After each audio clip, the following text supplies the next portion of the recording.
ناروی او سپین فلسطین د یو هیواد په توګه منلې. د ناروی وزیر اعظم جونس ګیهن سټور او د ایرلند وزیر اعظم سامن هریس ویلي چې فلسطین د آزاد وطن په توګه منل د وخت ضرورت دی. دوی ویلي چې سپین او ناروی په ګډه فلسطین د یو ځانګړي هیواد په توګه منلې. نن ورځ د فلسطین او ایرلند لپاره یو تاریخي ورځ ده. هسپانوي وزیر اعظم پیډرو سانچز هم اعلان کړی په 28 مئی بعد وزیرانو غونډه کې فلسطین د یو ځانګړي هیواد په توګه تسلیموي.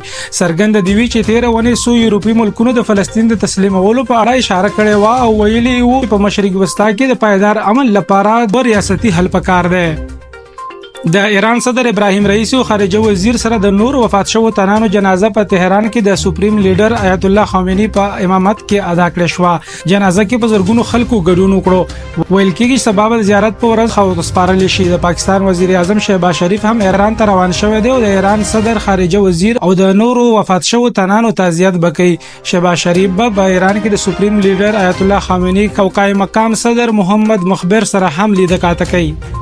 د پاکستان فوج په زوب کې د 13 میاشتې راهیسې فوزي عملیات پیل کړي. د فوج بیان ادارې اس پی آر تر مخه دغه فوزي عملیات په محل نه هیڅ وسلوال وجل شوی.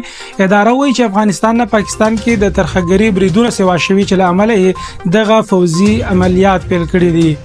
خیبر پختونخوا حکومت مالی بجټ د وفاقي حکومت نه مخکې وړاندې کولو فیصله کړې. د صوبې د خزانه وزیر آفتاب علم وایي چې په ډومبي ځل بعد د وفاقي حکومت نه مخکې د صوبې بجټ وړاندې کول شي.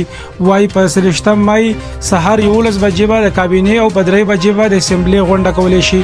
د خیبر پختونخوا وزیر اعلی علي امین ګندپور ویلي چې دغه به یو تاریخي بجټ وي په کوم کې به چې ولستا ګټه ورکول شي او ټیکسونه به کمول شي او سره د ترقیاتي منصوبو لپاره به هم پیسې بیلول شي. پاکستان تحریک انصاف او جمعیت علماء اسلام یو بل ته نږدې شوي او د مولانا فضل الرحمن او اسد کیسر ترمنځ د ملاقاتونو خبرونه رامنځته شوي دي. ویل کېږي چې دواړو مشرانو د حکومت پر ضد د اپوزیشن ډلو سره واکولو او احتجاجي تحریک شروع کولو باندې غور فکر کړی دی. دا ونی مهم خبرونه ز ذاکر الله تاسو ګوري پښتو ډیجیټل. کوم خبر باندې تاسو تفصیلی ویډیو کتل غواړئ کمنټس کې ولیکئ. د الله په امان.